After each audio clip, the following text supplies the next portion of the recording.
विश्वं दर्पणदृश्यमाननगरी तुल्यन्निजान्तर्गतं पश्यन्नात्मनि मायया बहिरिवोद्भूतं यथा निद्रया यस्साक्षात् कुरुते प्रबोधसमये स्वात्मानमेवाद्वयं तस्मै श्रीगुरुमूर्तये नमः इदं श्रीदक्षिणामूर्तये बीजस्यान्तरिवाङ्कुरो जगदिदं प्राङ्निर्विकल्पं पुनः मायाकल्पितदेशकालकलन वैचित्रचित्रीकृतं मायावीव विजृम्भयत्यभिमः योगी वयस्वेच्छया तस्मै श्रीगुरुमूर्तये नमः इदं श्रीदक्षिणामूर्तये तस्मै श्रीगुरुमूर्तये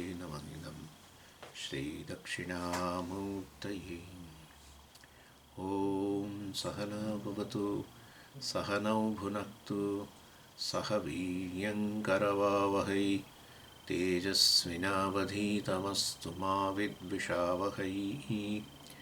ॐ शान्तिः शान्तिः शान्तिः। सदाशिवसमारम्भां शङ्कराचार्यमध्यमाम् अस्मदाचार्यपर्यन्तां वन्दे गुरुपरम्पराम्। ॐ पार्थाय प्रतिबोधितां भगवता नारायणेन स्वयं व्यासेन ग्रथितां पुराणमुनिना मध्ये महाभारतम् अद्वैतामृतवर्षिणीं भगवतीम् अष्टादशाध्यायिनीम् अम्ब त्वामनुसन्दधामि भगवद्गीते भवद्वेषिणीम्। यं ब्रह्मा वरुणेन्द्ररुद्रमरुतः स्तुन्वन्ति दिव्यैः स्तवैः वेदैः साङ्गपदक्रमोपनिषदैः गायन्ति यं सामगाः। ध्यानावस्थिततन्गतेन मनसा पश्यन्ति यं योगिनः यस्यान्तं न विदुःसुरासुरगणाः। देवाय तस्मै नमः देवाय तस्मै।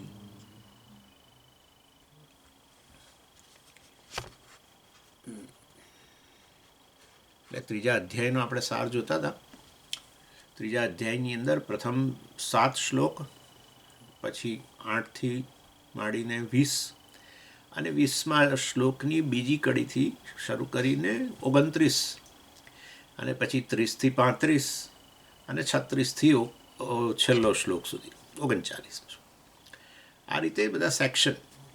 અને 1થી 7 શ્લોકમાં આપણે જોઈ ગયા બે પ્રકારની જીવન રીતિની વાત કરી. જીવનનું ધ્યેય સિદ્ધ કરવા માટે આપણે એને આધ્યાત્મિક ધ્યેય કહીએ છીએ, કારણ કે આત્મા જીવનનું ધ્યેય છે, માટે આધ્યાત્મિક ધ્યેય. બધાના જીવનનું ધ્યેય આત્મા જ છે. બધાને જીવનમાં જે કંઈ કરીએ કોઈ પણ ધ્યેય સેવીએ શેના માટે છે? એ ધ્યેય હંમેશા મારા માટે છે. ધ્યેય માટે કોઈ થોડા સિદ્ધ કરે છે. ધ્યેય મારા માટે છે. અને એ ધ્યેય મારા માટે છે. જ્યારે કોઈ પણ જીવનનું ધ્યેય આપણે સેવીએ ને ત્યારે આપણા પ્રત્યેની એક દૃષ્ટિ હોય છે.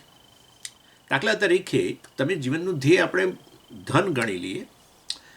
ધન હોય કે પછી આપણે એક ઘર વસાવવું હોય, આપણે એક કુટુંબ હોય, અથવા આપણે જીવનની અંદર કંઈ પદવી પ્રાપ્ત કરવી હોય, નામના પ્રાપ્ત કરવી હોય, આવું ધ્યેય હોય તો એમાં આપણી એક દૃષ્ટિ હોય છે. આવું ધ્યેય સિદ્ધ કરવા માટે, આવું સિદ્ધ કરનારો પોતાના તરફની કેવી દૃષ્ટિ હોય છે કે હું અસલામત છું.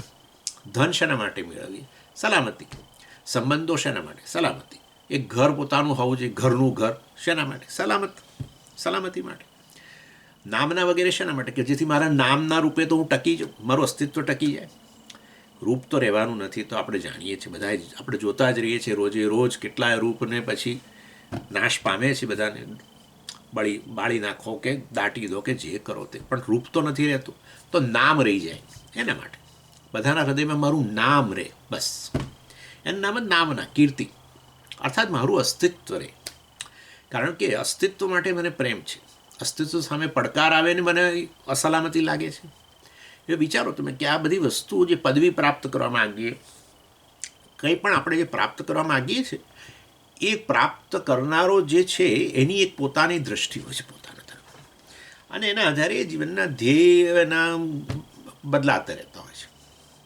પછી આપણી એક દૃષ્ટિ છે કે હું એક મર્યાદિત છું, અને મને આવો મારો અનુભવ છે જીવનની અંદર કે કંઈક આવો મારો ઈચ્છિત વિષય મળે ત્યારે એટલીસ્ટ મને મારે પ્રત્યેની મર્યાદા હવે લાગતી નથી, હું મારો પૂરેપૂરો સ્વીકાર કરું છું, આવું લાગે છે. અને એટલે કે જેને તમે આનંદની ક્ષણ કહો, આનંદની અંદર આવું જ હોય છે, કોઈ પ્રકારની મર્યાદા મને ઉણપ લાગતી નથી. એટલે એવા વિષયોની આપણે ઈચ્છા રાખીએ કે જેથી કરીને પાછી આવી વસ્તુ પ્રાપ્ત થાય. એટલે એમાંય પાછી મારા પ્રત્યેની દૃષ્ટિ છે કે હું ઊણો છું, એટલે એ ઉણપને દૂર કરવા માટે પછી આવા ધ્યેય હોય જેને આપણે કામ કહીએ.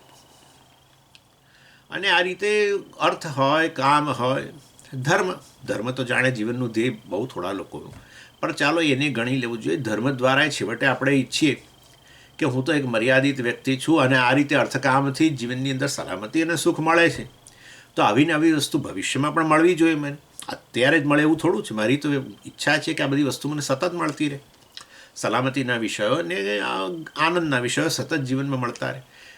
અને આપણે થોડુંક પાછું આપણા થોડાક વૈદિક અર્થાત થોડું શાસ્ત્રમાં માનતા હોઈએ તો આપણે માનીએ કે પુનર્જન્મ નામની વસ્તુ છે, પુનર્જન્મની આ વસ્તુ છે, તો પછી બીજો જન્મ મળે એમાં પણ અને જેમ અત્યારે બધું મળેલું છે એવું ત્યાંય મળતું રહે, અર્થકામ વગેરે. એટલે પછી આપણે ધર્મ જીવનમાં સારા કર્મો વગેરે કરીએ, પુણ્ય વગેરે કમાઈએ. જાણીએ છીએ કે આ ધન વગેરે બધું તો ત્યાં કામ નહીં લાગે, તો આ જીવન પૂરતું જ છે. તો હવે બીજું એક ધન મેળવવું પડે કે જે આ રીતે નવા જન્મમાં પણ કામ કરે, મને અર્થકામ વગેરે પ્રાપ્ત થાય. એના માટે પુણ્ય જોઈએ. પુણ્ય જે છે પુણ્ય ક્ષેત્ર દ્વારા કમાય, સારા કર્મ જેને તમે ધર્મ કહો. એટલે એના દ્વારા જીવનમાં આવું જ ઈચ્છીએ છીએ કે હું અત્યારે જેમ આ બધું ઈચ્છું છું એવું ભવિષ્યમાં ઈચ્છવાનો છું. હું તો એક જીવ છું અને માટે આવી તો ઈચ્છા હું સતત રાખવાનો છું, સલામતીના વિષયો કે આનંદના વિષયો મને મળતા રહેવી. એટલે ધર્મ જીવનના એ રીતે ગણીએ, એ ધર્મના બે અર્થ થતા, ધર્મના 108 અર્થ છે, પરંતુ અહીંયા બે હું ભાગમાં વહેંચું છું ધર્મને. અને એક છે આ પુણ્ય કર્મ વગેરે કહીએ અને આપણે ધર્મ જ કહેતા હોય છે. પણ તમે કહો તેથી અમે થોડું સ્વીકારી લઈએ સ્વામીજી. અરે પણ જૈમિની ઋષિ કહેતો તો માનશો ને, જેણે કર્મકાંડ પર સૂત્ર લખ્યા, અથવા તો ધર્મ જિજ્ઞાસા અથવા તો અધર્મ જિજ્ઞાસા. જે કર્મકાંડ વિભાગને કર્મકાંડ વિભાગનો વિષય શું? ધર્મ અધર્મ એવું જ કહેવામાં આવ્યું. ધર્મ અથવા તો ધર્મ જિજ્ઞાસા, ધર્મની જિજ્ઞાસા અને અધર્મની જિજ્ઞાસા, અર્થાત પુણ્ય શું છે, પાપ શું છે, એ વસ્તુ. અને એ શેના દ્વારા નક્કી થાય? વિધિ નિષેધ દ્વારા નક્કી થાય. વિધિ એટલે શું? વિધાન, શાસ્ત્રે કહ્યું કે આ કરો, એમના વિધિ. નિષેધ, શાસ્ત્રે કહ્યું કે આ ન કરો, બસ એના દ્વારા જ પુણ્ય થાય ને. જે શાસ્ત્રે કહ્યું કે કરો અને એ કરીએ તો પુણ્ય, એ ન કરીએ અથવા શાસ્ત્રે કહ્યું કે આ ન કરશો કરીએ તો પાપ. એટલે છેવટે જૈમિની ઋષિએ કર્મકાંડ વિભાગના જેમ આપણે બ્રહ્મસૂત્ર છે એવી રીતે ત્યાં સૂત્ર છે, મીમાંસા સૂત્રો બધા આપણા કરતાં તો 4 ગણા, આપણા 555 છે બ્રહ્મસૂત્રમાં, ત્યાં 2000 સૂત્રો છે. કારણ કે કર્મકાંડ વિભાગ જ મોટો છે ને ઉપનિષદ કરતાં. એટલે ધર્મ અધર્મ વિષય છે. હા, એટલે ધર્મનો એક અર્થ કર્યો આ રીતે પુણ્ય, અને અધર્મથી બચીએ, પાપથી બચીએ, જેથી કરીને જીવનમાં આ બધા સુખ અત્યારે જે મળ્યા છે, સલામતીના સાધનો મળ્યા છે, એ વસ્તુની તો અવરોધ બને, પાપ થાય તો એ ન મળે. એટલે આ એક ધર્મનો અર્થ થયો, ધર્મજીવનનું ધ્યેય એ રીતે સારા કર્મો વગેરે. શાસ્ત્રમાં જેનું વિધાન કરવામાં આવ્યું છે એવા કર્મો. બીજો ધર્મનો અર્થ કર્યો આપણે તો અંથી વધારે સારો, અને એ છે ધર્મનો અર્થ કર્યો તો આપણે કે એ પણ ધર્મજીવનનું ધ્યેય અર્થાત સુખ જીવનનું ધ્યેય. એ પણ સુખ, એ આનંદ. હા, આનંદ પેલો આનંદ, કામ પણ આનંદના વિષયો, આ ધર્મ પણ આનંદ, પરંતુ એકમાં ઈચ્છિત વિષયો વગેરે. એમાં 3 સ્તરના મેં તમને બતાવ્યા હતા, તો ખાલી ફરી યાદ કરાવું છું. કામનાના વિષયો 3 પ્રકારના હોય છે. એક છે આપણા ઇન્દ્રિયોથી જે વિષયોનો સંપર્ક કરીએ એમાંથી ઈચ્છિત વિષયનો સંપર્ક કરતાં આનંદ ઉત્પન્ન થાય. બીજો છે ઇન્દ્રિયોને કાઢી નાખીને કેવળ બુદ્ધિના સ્તરે બુદ્ધિના વિષયો છે જેના દ્વારા આપણને આનંદ થાય, ઇન્દ્રિયોના નહીં. બુદ્ધિના વિષયો કેવા કે જેનાથી આનંદ થાય? કોઈ પણ જ્ઞાન પ્રાપ્ત કરો ને એમાં સ્પષ્ટતા આવે તો આનંદ થાય છે, કંઈક પઝલ સોલ્વ કરો તો આનંદ થાય છે. બસ આ બધા બુદ્ધિના વિષયો કહેવાય, એમાં ઇન્દ્રિયોનો કંઈ ફાળો નથી. અને ત્રીજા જે છે વિષયો જે છે એને માટે બુદ્ધિની કે અંતઃકરણની થોડી સૂક્ષ્મતા એ પ્રકારની, અને એ બહુ ઓછા લોકો પાસે હોય છે એવા પ્રકારની સૂક્ષ્મતા કે જેમાં વધુ સૂક્ષ્મ વિષયોનો આનંદ પ્રાપ્ત કરી શકે. અને એ છે જેમ કે આર્ટિસ્ટોને જે આનંદ મળતો હોય છે, આર્ટિસ્ટોને જે આનંદ મળે છે, પેઇન્ટિંગ દોરીને એને આનંદ મળે, પોતાનું પેઇન્ટિંગ જોઈને આનંદ થાય, પેઇન્ટિંગ દોરતા એને આનંદ થાય. અને એ પેઇન્ટિંગને તમે જુઓ તો આપણને કશી સમજણ જ ન પડે કે છે મોડર્ન આર્ટ.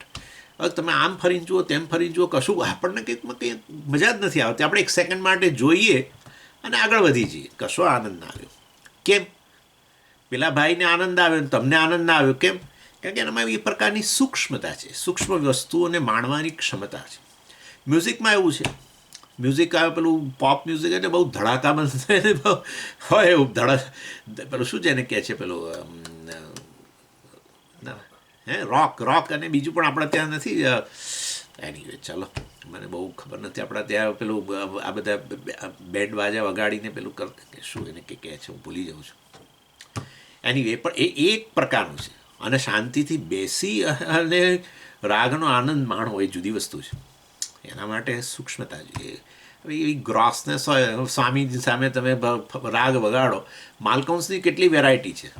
એ માલકંસની સ્વામીજી મેં આ અત્યારે માલકંસ ફલાણા રીતે આ વગાડ્યો, આ પછી આમ કર્યો. તમે ભાઈ જે વગાડો તે બધું મારા માટે તો સરખું જ છે. તો સ્વામી તમે તો સ્થૂળ છો. એટલે આવું છે.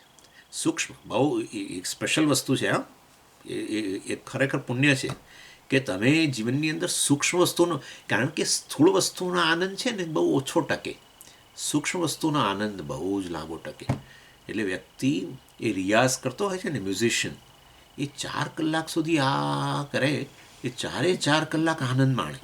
અને તમે પડોશમાં રહેતા હો, તમને થાય કે આ શું કરે છે, હું આ ક્યાં વળી મારા કમનસીબ કે હું એમનો પડોશી બન્યો, આપણને એમ થાય. તમે વિચાર કરો, આ લોકો બધા આપણે ત્યાં પેલું સપ્તક, ટાઈમ્સ ઓફ ઇન્ડિયાવાળા સપ્તકના પ્રોગ્રામો થાય ને, તો બધા સારામાં સારા કલાકારો આવતા હતા અને હજુ આવતા જ હશે, મને ખબર નથી હવે સપ્તકનો કાર્યક્રમ થાય કે નહીં. પણ આવે પછી એ લોકો બધું આ બધું શરૂ કરે ને એ બધું એમના સાધનોને જરાક આમ ટ્યુન કરે ને બધામાં બીજું 1 કલાક જાય. 1 કલાક. તો એકવાર હું ગયો હતો એટલે મને યાદ છે, 1 કલાક આપણે કંટાળી જઈએ. આપણને કે હજુ આ શું આ કરે છે, પછી પાછું આમ સેટ કરે, પેલો તબલાવાળો કે કામ આમ કરે કે આપણને થાય શું બધું સરખું જ છે. પણ કેટલાક બેઠેલા અને એ વગાડનારા બંને જણા તાનમાં હોય. હજુ તો શરૂ રાગ કર્યું જ નથી પ્રોગ્રામ, એ પહેલાંનું પણ એ લોકો બંને જણા આનંદમાં હોય. અને આપણે, હું તો એ દરમિયાન 5 વાર બહાર જઈ આવ્યો અને ચા પી આવ્યો. એટલે સ્થૂળતા, સૂક્ષ્મતા, સૂક્ષ્મ આનંદ માણવો વધારે લાંબો ટકે. તો એનો અર્થ એવો થયો કે તમારા પોતાના પુણ્યકર્મો છે બહુ જ. એટલે હું તો બધા કલાકારોને વંદન કરું છું. એ ગાયકો હોય, પેઇન્ટરો હોય, મ્યુઝિશિયન્સ હોય, બધા કેટલા પ્રકારના છે. લોકો કવિતાઓ રચતા હોય છે, પોએટ્સ હોય. આ કોઈ ઓર્ડિનરી વસ્તુ નથી. એનીવે, ને ભાઈ મહાન બનતા હોય છે લોકો, ઘણા મહાન બનતા હોય છે, સારામાં સારા મ્યુઝિશિયનો છે બધા છે. એની એટલે પણ એ વિષય તો ખરો જ, કામનાનો વિષય મ્યુઝિક કે પોએમ કે પછી કંઈ પેઇન્ટિંગ. એટલે તમે સમજો એ વસ્તુ. એટલે એનો અર્થ એવો થયો કે એ લોકોએ પરતંત્ર તો ખરા જ, એ મ્યુઝિક પર આધાર રાખતા હોય કે ફલાણા પર આધાર રાખતો આનંદ માટે. પરંતુ ધર્મ એવી વસ્તુ છે કે જે તમને આનંદ આપે, પરંતુ એના માટે બાહ્ય વિષય નહીં. એ રીતે કામ કરતા ધર્મ મોટો. તો પછી બાહ્ય વિષય નહીં તો કેવી રીતે આનંદ મળે? તમારામાં કોઈક પરિવર્તન લાવવા દ્વારા આનંદ બને. પરિવર્તન લાવો ને જ આનંદ જ આવે. અર્થાત કે આનંદનો આધાર તમારા ઉપર. એમાં આપણે કર્મયોગની વાત કરી હતી, યાદ છે તમને? ધર્મ એટલે જીવનમાં સંવાદિતતા. એ પણ એમાં સંવેદનશીલતા તો જોઈએ. કામમાં પેલું મેં તમને વાત કરી, એસ્થેટિક પ્લેઝર્સની મેં જે તમને વાત કરી, એના કરતાં વધુ સંવેદનશીલ વ્યક્તિ જોઈએ. સંવેદનશીલતા એટલે જે એવી ટ્યુનથી તમે પરિચિત બનો જે એક મોટા ઓર્કેસ્ટ્રામાં વાગી રહી છે. એ ટ્યુન પકડવાની ક્ષમતા તમારી જોઈએ. અને ટ્યુન છે સંવાદિતતાની ટ્યુન. જગત આખું સંવાદિતતાથી ચાલે છે. આવું શાસ્ત્ર જ્યારે કહે ત્યારે આપણું ધ્યાન દોરાય, પરંતુ ધ્યાન દોરાયા પછી પાછું આવી જાય તો નથી. પેલો મ્યુઝિશિયન વગાડે છે પરંતુ મારું ધ્યાન સહેજ દોરાયું પણ પછી પાછું આવી ગયું, કારણ કે કશી સમજણ જ નથી પડતી. એવી રીતે વાસ્તવમાં એ સંવાદિતતાનો સૂર પકડવો કે આ સમગ્ર જગત, અત્યારે હું અહીં બેઠો છું અને આ બોલી રહ્યો છું, આટલા 50-60 જે પણ વર્ષો ગયા એ બધાની અંદર સતત આ સમગ્ર જગત જે છે એણે એક સંવાદિતતાથી કામ કર્યું છે અને બધા જગતના વિષયોને એ પ્રકારના જ ટ્યુનમાં સેટ કરવામાં આવેલા છે. કોઈને મનુષ્યથી એતર આ ઓર્કેસ્ટ્રાની બહાર જે પણ જે છે સૂર વગાડવાની, એમાં ઓર્કેસ્ટ્રાનો જે પણ ટ્યુન હોય એ કંડક્ટર જે છે ઝુબીન મહેતા જેવો ઈશ્વર એ વાસ્તવની અંદર વગાડવા દેતો જ નથી. બધા જે જન્મે છે એ પોતાના સાધન તો વાજિંત્રો સાધનો સાથે આવે છે, પણ એ વાજિંત્રનો એક જ સૂર હોય છે અને એ છે સંવાદિતા. એ સંવાદિતાનો સૂર પકડવો અને એને આધારે જ આપણા વાજિંત્રો, આપણા કર્મેન્દ્રિયો, મન વગેરે દ્વારા એ જ સૂરમાં કામ કરવું, અર્થાત જીવન જગતની સંવાદિતામાં આપણે પણ સંવાદિતા, આપણો પણ ફાળો, એનું નામ કર્મયોગ, આનું નામ જ ધર્મ. એટલે આ ધર્મ પણ જીવનમાં આનંદ આપે અને એટલા માટે તમે ક્યારેય પણ કોઈ સંવાદિતતા વાળું કાર્ય કરો છો તો તમને આનંદ આવે જ છે. હા, અને એમાં મેં તમને કહ્યું તમે ફાળો આપો, તમે મેળવો શું કરતાં તમે શું આપ્યું એ વસ્તુ પર જ્યારે ધ્યાન આપો છો ત્યારે આનંદ આવે જ છે. કોઈ પણ વ્યક્તિને મદદ કરો કશી પણ રૂપમાં, જરૂરી નથી હંમેશા કે પૈસાની વાત, લોકો હંમેશા પૈસાની દ્રષ્ટિએ, એવું નથી. કોઈ પણ રૂપમાં તમે મદદ કરો, કંઈ પણ રૂપમાં તમે મદદ કરો તો આનંદ આવે જ છે. એની અંદર ન તો તમે ઇન્દ્રિયોનો વિષય ભોગવ્યો છે, નથી તમે પેલો બુદ્ધિનો વિષય કોઈ પઝલ સોલ્વ કરી છે, નથી તમે કોઈ મ્યુઝિક વગેરે સાંભળ્યું જેમાં તમને આનંદ, આ ત્રણમાંથી એકે નથી, છતાંય આનંદ આવ્યો છે. આ વસ્તુ વધારે સંવાદિતતા માગે છે. એટલે કામનાના, અર્થકામના વિષયો તો ધ્યેય તરીકે મોટાભાગના લોકો પાસે છે, મોટાભાગના લોકોના જીવનમાં એ જ ધ્યેય છે. પણ ધર્મ જીવનનું ધ્યેયવાળા લોકો 1-2% લોકો છે દુનિયાની અંદર, 2% લોકો, 3% લોકો જે આ સ્તરનો આનંદ મેળવે છે. કશું પ્રાપ્ત કરીને ઈચ્છિત વસ્તુના સંપર્કથી નહીં, એ ઇન્દ્રિયનો વિષય હોય કે બુદ્ધિનો વિષય હોય કે આ રીતે સૂક્ષ્મ વિષય હોય નહીં, કેવળ આનંદ ટેપ કરે એના માટે પોતાના પર જ આધાર, વિષય પર નહીં. એટલે આ એનો અર્થ એવો થયો કે આવો આનંદ ડૉક્ટરો માણી શકતા હોય છે, સ્વાભાવિક છે. ડૉક્ટરો હંમેશા કોઈનું જીવન બચાવવા માટે બિચારા 8-8 કલાક ઓપરેશન થિયેટરમાં 8 કલાક ચાલે, ઘણીવાર ઓપરેશન 9 કલાક ચાલે. અને એ કંઈ આવું કંઈક ગ્રોસ વસ્તુ નથી. એક લિવિંગ ઓર્ગેનિઝમ સાથે કામ કરી રહ્યા છે લોકો. સહેજ આમથી આમ થઈને મનુષ્ય ત્યાં ને ત્યાં એનું મરણ થઈ શકે છે. ત્યારે કેટલી બધી સાવધાની સહિત 8-9 કલાક સુધી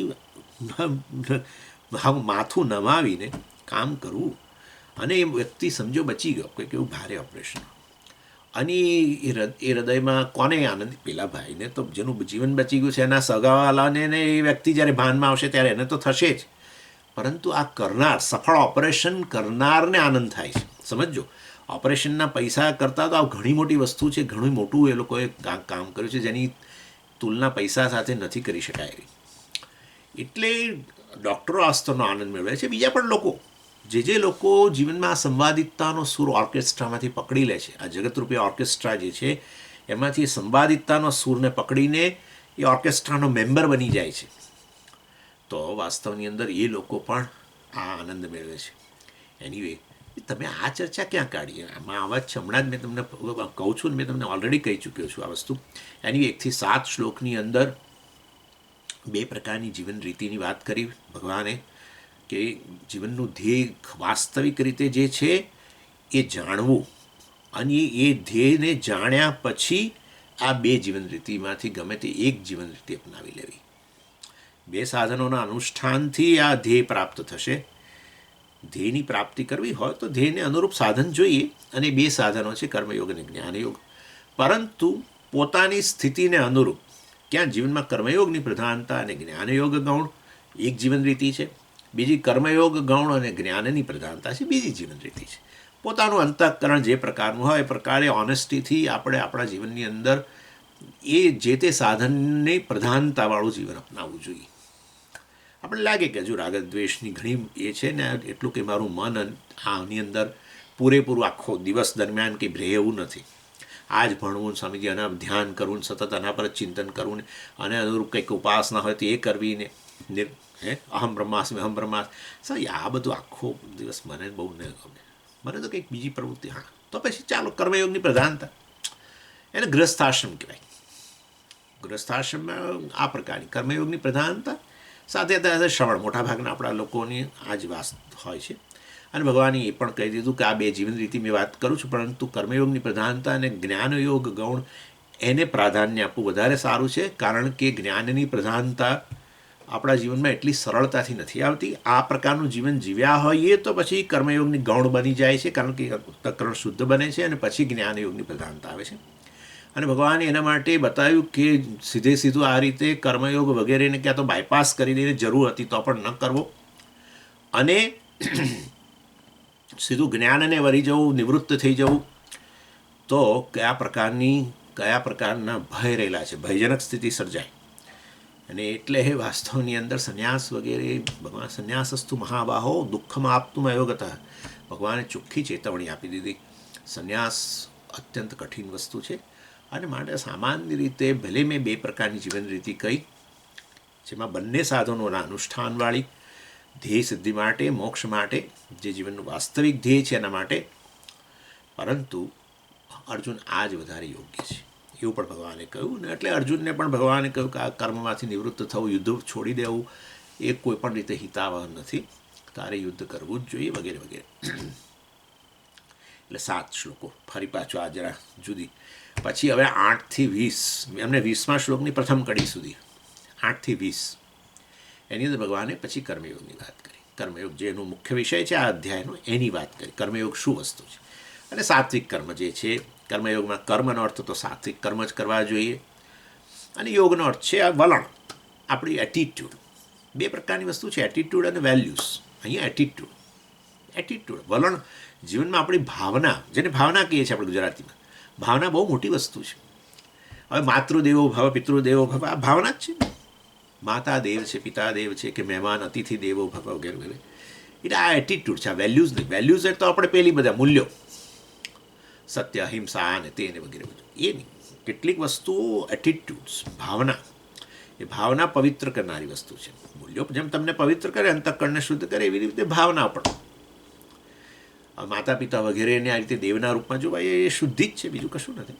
એનીવે, એટલે અહીંયા પણ ભગવાને યોગ એટલે વલણ. વલણ શેનું? વલણ શેના માટેનું વલણ? કર્મ અને કર્મફળ બંને માટેનું વલણ. કર્મ પ્રત્યેનું એક વલણ અને કર્મ ફળ જે પ્રાપ્ત થાય એના પાછળનું પણ એક વલણ. યોગ કર્મસુ કૌશલમ, કર્મમાં કુશળતા અર્થાત એને યોગ અર્થાત કર્મને એવી રીતે કરવું કે જેથી જે કર્મ તમારા બંધનનું કારણ હતું એ જ કર્મ મુક્તિનું કારણ બને. કર્મમાંથી મુક્તિનું કારણ બને. બોલો, વલણ દ્વારા કર્મ પોતે જ કર્મમાંથી ઉપર ઉઠાવવા માટેનું સાધન બને. તો ગજબ કહેવાય ના. તો કર્મ હંમેશા પરપેચ્યુએટ. એક કર્મ કરીએ અને કર્મફળ મેળવીએ, ભોગવીએ, વળી પાછું વધીએ આગળ, વળી પાછું આગળ. એમાં ખૂંપતા જ જઈએ અને પાછું અહીંયા આપણું તો લિસ્ટ પૂરું થાય નહીં. શું મેળવવું એનું તો લિસ્ટ કદી પૂરું થતું જ નથી. એ ભગવાન કે ચાલો કંઈ નહીં, સારું, તમે કર્મ ઘણા કર્યા જ છે, તમારા પોતાના જ કર્મથી તમને નવો જન્મ વગેરે મળશે. વળી પાછું આનું પરપેચ્યુએશન કહેવાય. કર્મ જ સંસારનું કારણ બને. એ જ કર્મ જે છે એ જો વલણ બદલી નાખો તો કર્મમાંથી જ મુક્ત કરાવવાનું સાધન બની જાય. કર્મ શું? કૌશલમ કહ્યું, કુશળતા. કર્મની અંદર કુશળતા એટલે સારી રીતે કર્મ કરવું. લોકો આવું કહે છે કર્મ એટલે જે સ્કિલ ઇન એક્શન. કશું નહીં, એ તો ભાઈ ચોરમાં ચોર એના આપણા, હું કંઈક ચોરી કરું ને ચોર જે ચોરી કરે એમાં એની કુશળતા જ છે, એટલે એમાં એ કર્મયોગી છે. હા, કે જે કર્મ બંધનનું કારણ હતું એ જ કર્મ વાસ્તવમાં મુક્તિનું કારણ બને, એ કુશળતા કહેવાય. એ વ્યક્તિની કુશળતા કહેવાય. અને એ મેં વાત કરી બધી આગળ પહેલાં આપણે થઈ ગયેલી ચર્ચા છે. ઓકે, એટલે એ વાસ્તવમાં ધર્મને અનુરૂપ કર્મ કરવું, અને એને કારણે રાગદ્વેષને અનુરૂપ નહીં. મોટાભાગના કર્મો રાગદ્વેષને અનુરૂપ હોય. આપણને ખબર જ ના હોય પણ આપણા કર્મની પસંદગી આપણે આપોઆપ જ રાગદ્વેષની રીતે કરીએ. ક્યાં જવું ગમે સ્વામીજી? ક્યાં તમે જશો? મને જ્યાં ગમશે ત્યાં હું જઈશ. શું કરશો? શું ખાશો? જે મને ગમે એ હું ખાઈશ, જે મને ગમે એ હું કરીશ, જે મને નહીં ગમે હું નહીં કરું, નહીં જવું ના. અર્થાત ગમા અણગમાને જ પ્રાધાન્ય છે, અર્થાત ગમા અણગમાને જ પોષણ મળે છે. એટલે કે આપણા શત્રુઓને જ પોષણ મળે છે. આપણી અશુદ્ધિઓ જે છે, ગમા અણગમાનું જ બીજું નામ છે ડિપ્રેશન, ગમા અણગમાનું જ નામ છે ટેન્શન, ગમા અણગમાનું નામ જ એન્ઝાયટી છે, ગમા અણગમાનું નામ જ સ્ટ્રેસ છે. સ્ટ્રેસ આપણને આ જ હોય છે, બીજું કશું નથી હોતું. મળશે કે નહીં મળે, પેલું મળશે કે નહીં મળે, પેલું આ થશે કે નહીં થાય, પેલું આ અનુકૂળ બનશે કે નહીં બને, મારા જીવનમાં આ વસ્તુ થશે કે નહીં થાય, સતત એ જ હોય છે બધું. નહીં તો શેનું ટેન્શન? ગમા અણગમા મારા પૂરા થશે કે નહીં એ જ હોય છે ટેન્શન, બીજું શેનું ટેન્શન? ગમા અણગમા પૂરા ન થાય તો ક્રોધ પણ આવે. આપણો જે અણગમો હોય એ વસ્તુ સામે આવીને બેસી જાય તો ક્રોધ આવે. ગમો હોય એ વસ્તુ આવે નહીં તો એ ક્રોધ આવે. ગમો હોય આપણને એમ હોય મળવાની શક્યતા હોય કે આ વસ્તુ થવાની છે, થવાની અને કોઈક વ્યક્તિ અવરોધ બની ગયું, સમજો, એક્ઝામ્પલ આપું છું. એટલે આ બધા ગમા અણગમાના જ રૂપ છે. અંતઃકરણની અંદર જે પણ સ્ટ્રેસ છે એનું એક અને એક માત્ર કારણ અંતઃકરણમાં નિરાશા છે, ક્રોધ છે, લોભ છે, માત્સર્ય હરીફાઈની ભાવના છે, જે પણ છે, ઈર્ષા છે. ઈર્ષા એ જ વસ્તુ માટે આવે. તમને ગમે છે એ વસ્તુ તમને મળે એ પહેલાં અન્યને મળી ગઈ, ધેટ્સ ઇટ, પતી ગયું. એટલે આપણે માનીએ કે મનની અંદર બહુ મુશ્કેલીઓ છે, ખરેખર કોઈ મુશ્કેલી નથી. આપણી પસંદગી, આપણા જીવનની પદ્ધતિ, આપણા બુદ્ધિમાં રહેલી બુદ્ધિ, આપણી ઇન્ટેલેક્ચ્યુઅલ પર્સનાલિટી જે છે, આપણું બૌદ્ધિક વ્યક્તિત્વ છે, એ કદી વ્યવહારમાં ના આવે. વ્યવહાર કરનારો હંમેશા ઇમોશનને આધારે વ્યવહાર કરે. કોઈ પણ વ્યક્તિ એની લાગણીઓ છે. One is once emotion. વ્યવહારની અંદર બૌદ્ધિક એટલે જ નથી આવતું ને. આપણે ઘણીવાર વિચારીએ, આગલે દિવસે રાત્રે વિચારીએ આવતીકાલથી તો હું છે ને સવારે ઉઠીને આમ કરીશ, તેમ કરીશ, બધું સ્પષ્ટ પણ હોય કે એનો ફાયદા શું છે, આમ છે, તેમ છે. પણ તમે જોજો, વ્યવહાર કરનારો કોઈ બીજો જ નીકળે છે. ત્યારે આપણને થાય કે હું જે ધારું છું ને પણ ન જ થાય. એટલે એ ઇમોશનલ એટલે શું? આપણા રાગ દ્વેષ. એને ઇમોશનલ ઇમેચ્યોરિટી પણ કહેવામાં આવે છે. અર્થાત લાગણીની અપરિપક્વતા. બાળકમાં હોવું એ બહુ બાળક માટે સામાન્ય છે. મોટા ઉંમરે પણ આ પ્રકારની વસ્તુ હોવી ત્યારે આપણે કહીએ કે આ તો બાળકપણું છે, એવું આપણે કહીએ. એટલે ગમા અણગમા પૂરા ન થાય. બાળક રડે એ જુદી વસ્તુ છે, પણ મોટો થઈને આપણે રડીએ એટલે જુદી રીતે. આપણું રડવાનું, મોટાઓનું રડવાનું શું ખબર છે? મરમરિંગ, અંદર પેલું ચાલતું હોય, બસ એ પ્રકારે રડવાનું. આપણે કદાચ આ રીતે ન રડીએ નક્કી નહીં, પણ ચાલો આ તો ખરું જ.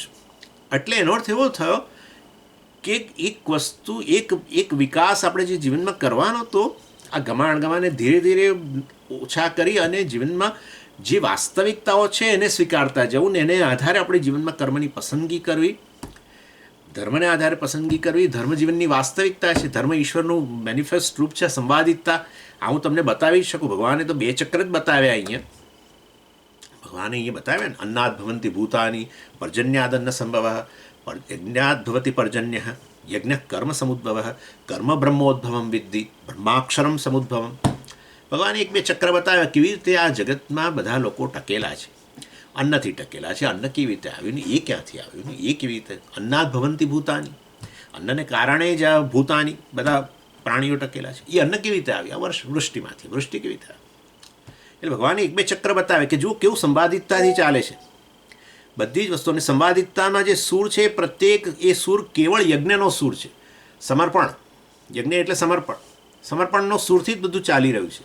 અને માટે અર્જુન, તું પણ સમર્પણ, તારા ભાગે જે આવ્યું કરવા એટલે તું સમર્પણ નિભાવ. એનીવે, ઇન શોર્ટ, એટલે કહેવાનો આશય એવો છે મારો કે આ રીતે યજ્ઞની ભાવનાથી કરવાની વાત ભગવાને કરી અને એ જીવનનો આપણો સૂર બનાવી દેવો જોઈએ. પણ એનીવે, એટલે આ રીતે ધર્મ જે છે એની પ્રધાનતા આવે. તો પેલા રાગદ્વેષ જે છે એની આપોઆપ નબળા પડે. રાગદ્વેષ નબળા પડે ને જીવનમાં ધર્મ, સંવાદિતતા, યજ્ઞની ભાવના આવે, વધુ આનંદ આવે, વધુ પોતાનો સ્વીકાર, વધુ શાંતિ મનની. આ બધું મનની શાંતિનો ઉપાય શું? લોકો આ તો કરોડો સેમિનારો ચાલે છે દુનિયાની અંદર, પણ મૂળ વસ્તુ ભગવાને બતાવી દીધી. સેમિનારોમાં જે થાય છે એ આપવામાં આવે છે એ કેવળ ટ્રિક્સ ને બધું હોય છે, પરંતુ ખરેખર નથી કામ કરતું. આ મૂળભૂત વસ્તુ છે. જ્યાં સુધી રાગદ્વેષ જે રહેલા છે શત્રુઓ આ કોઈને કોઈ રૂપમાં તો હાજર થતા જ હોય છે. ઈર્ષ્યા કે આ કે તે કે ફલાણું કે ઢીકણું એ સતત. એટલે એને કઈ રીતે નિર્મૂળ કરવા? નિર્મૂળ તો નહીં, પરંતુ હું એમ કહું છું કે એવા એ રે, પરંતુ આપણને આ રીતે અડચણરૂપ ન પડે. રાગદ્વેષ નિવૃત્ત કરવાની જરૂર નથી, જરાય જરૂર નથી. રાગદ્વેષ જે હોય, કોઈ વસ્તુ આપણને નથી ગમતી અને કોઈ વસ્તુ, અત્યારે આધ્યાત્મિક ધ્યેય સિદ્ધિ આપણે જે સેવી રહ્યા છીએ એના માટે રાગદ્વેષ જ છે. આ ધ્યેય માટે મને રાગ છે.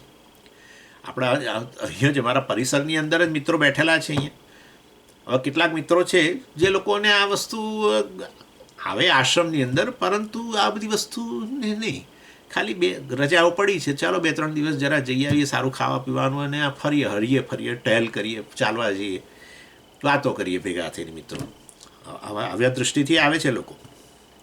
જ્યારે કેટલાક મિત્રો છે હવે તો કે ના ભાઈ અમે તો વહેલા ઉઠીશું, આ તે બધું, અમે તો આ કલાકનો ક્લાસ ભણવો જ છે. તો હવે આપણો રાગ એ થયો જ ને એના માટે. પેલા લોકોનો બીજે રાગ છે. રાગદ્વેષ ન જાય, સમજો. રાગદ્વેષ આ બીજા જે આનાથી અન્ય રાગદ્વેષ જે છે, અન્ય વસ્તુઓના રાગદ્વેષ છે, એ આપણા પર બહુ પ્રભાવ ન પાડે. બસ આટલું. એ પૂરા કરવા માટે, પૂરા કરવા કે ન કરવા એ મારા હાથમાં રહે. બસ આટલું.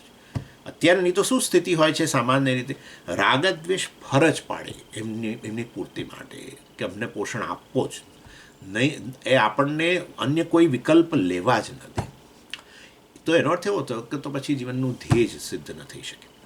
એટલે માટે વાસ્તવમાં કર્મયોગ કેવળ આટલું કામ કરે કે સંવાદિતતાને જીવનમાં પ્રાધાન્ય આપ. તારી પસંદગી હવે કર્મો પાછળ લેવી રાખ કે કર્મ દ્વારા તું આ સંવાદિતતામાં ભાગ લો.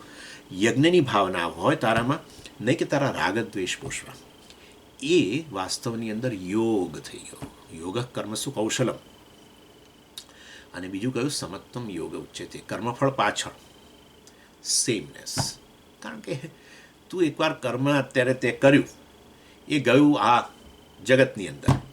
જગત ઈશ્વર છે અને એ કર્મ હવે આ જગતમાં ઈશ્વર, આ જગત રૂપે રહેલો જે ઈશ્વર છે, જગતના નિયમો રૂપે રહેલો જે ઈશ્વર છે, એ હવે આ તારા કર્મને બરાબર એણે હાથમાં લીધું. એવું કલ્પના કરવાની. આપણે જે કર્મ કર્યું ને એના હાથમાં ગયું હવે, અને હવે એને એ મોલ્ડ કરી રહ્યો છે.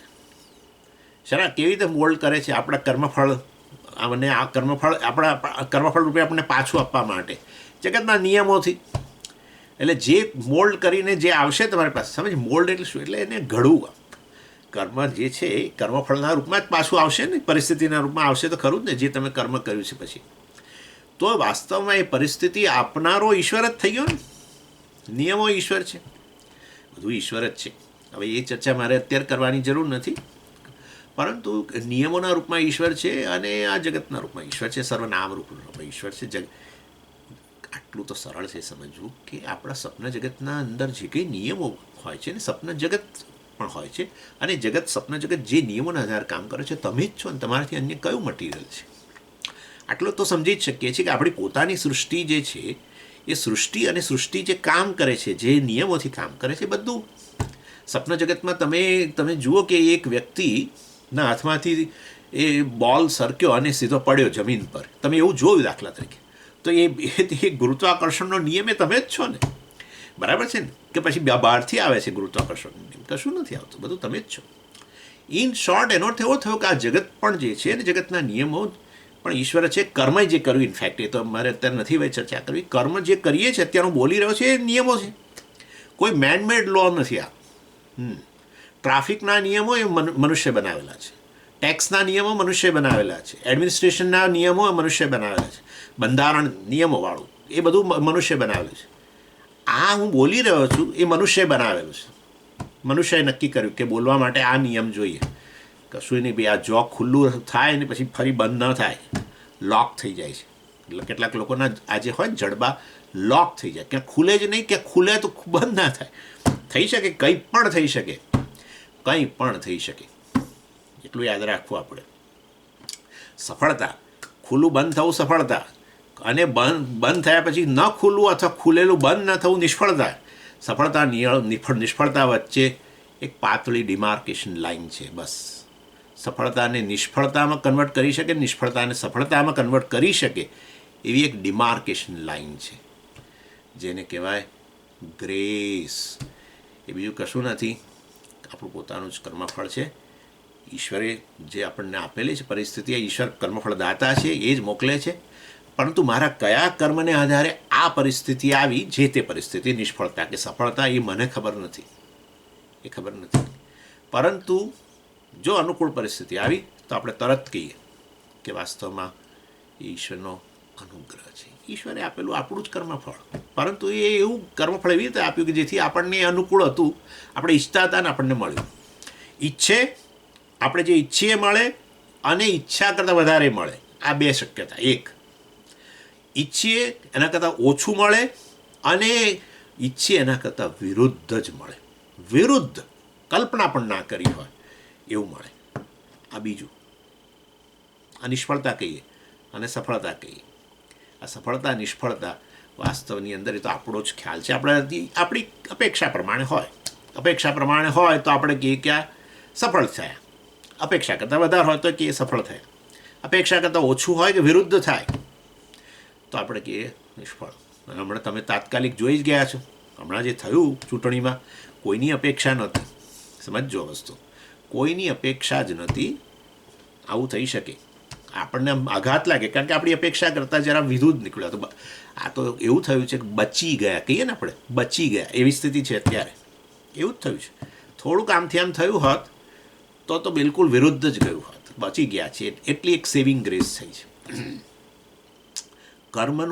કર્મ તમે કર્યા પછી કર્મફળ આ રીતે 4 પરિસ્થિતિમાં આવી શકે. ઈચ્છા મુજબ આવે, ઈચ્છા કરતાં વધારે આવે, ઈચ્છાથી ઓછું, અને વિરુદ્ધ.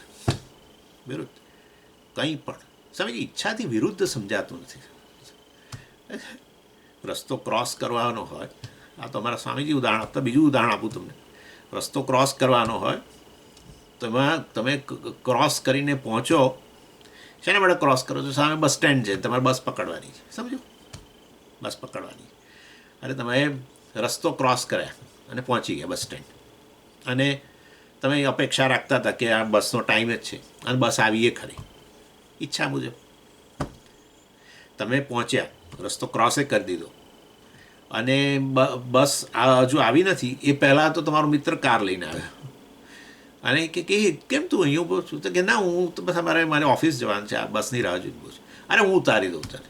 આ ઈચ્છા કરતાં વધારે થઈ ગયું. આપણે ઈચ્છ્યું તેના કરતાં વધારે છે. કારમાં એ ઘર સુધી મૂક્યું, પણ બસ સ્ટેન્ડ વળી ક્યાંય દૂર હતું, ત્યાં ચાલીને ઓફિસ જવું પડતું. આ તો છેક ઓફિસ સુધી મૂકી ગયો, ધારા કરતાં વધારે. અને આપણે રસ્તો ક્રોસ કરીને પહોંચ્યા, ટાઈમસર પહોંચ્યા, બસની રાહ જોઈએ છીએ, પરંતુ ના આવી 20 મિનિટ લેટ આવી. એટલે આપણે ધાર્યું તો એના કરતાં મળ્યું ખરું, પણ ઓછું મળ્યું, એટલે કે એ રીતે ઓછું મળ્યું.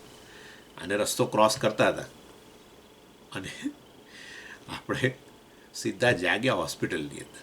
બને ને આવું હોસ્પિટલમાં, હું કોણ છું અને ક્યાં છું, જે કદી વિરુદ્ધ, તદ્દન વિરુદ્ધ. હા, કરે છે, આવી રીતે જ થાય છે ને.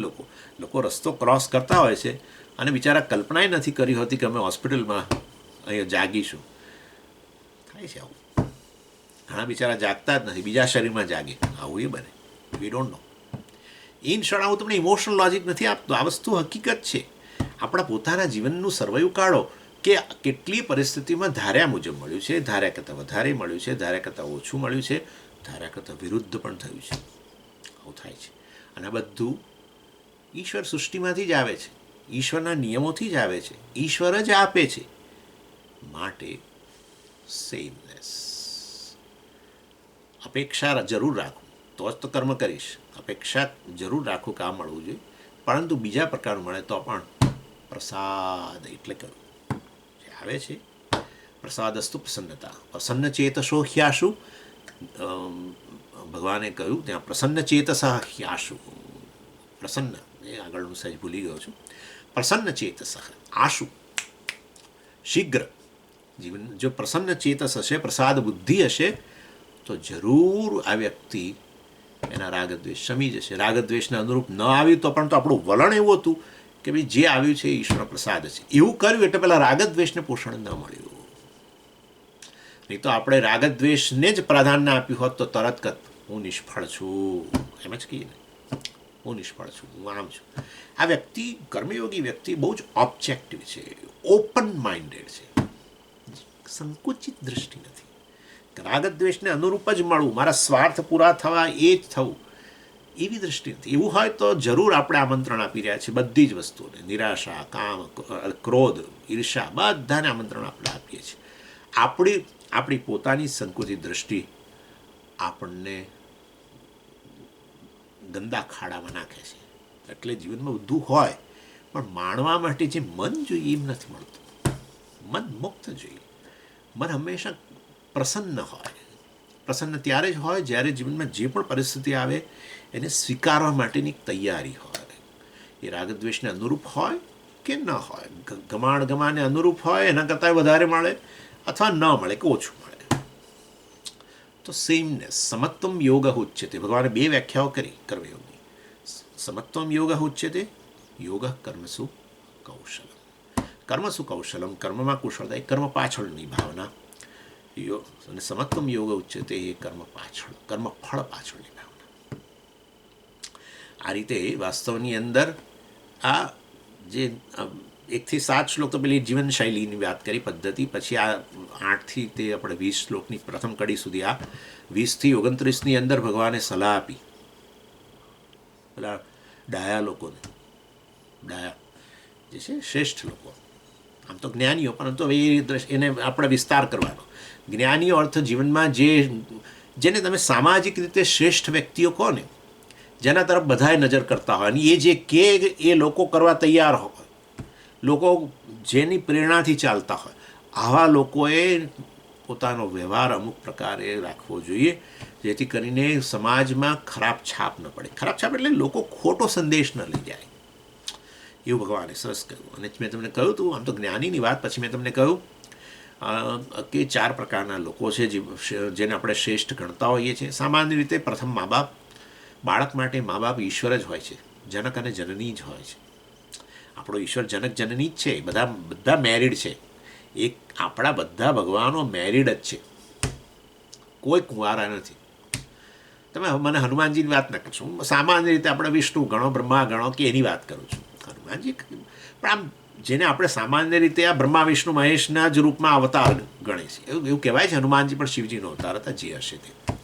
પરંતુ મુખ્યત્વે જેના આધારે જગતનો સર્જક, જગતનો પાલક અને જગતનો સંભાર કરતા બધા જે છે પોતપોતાની શક્તિઓથી યુક્ત છે. શક્તિ એટલે જ વાસ્તવમાં ફિમેલ, ઉપાદાન કારણ અને નિમિત્ત કારણો બંને એક ઈશ્વર જ. એટલે જનક જનની બંને.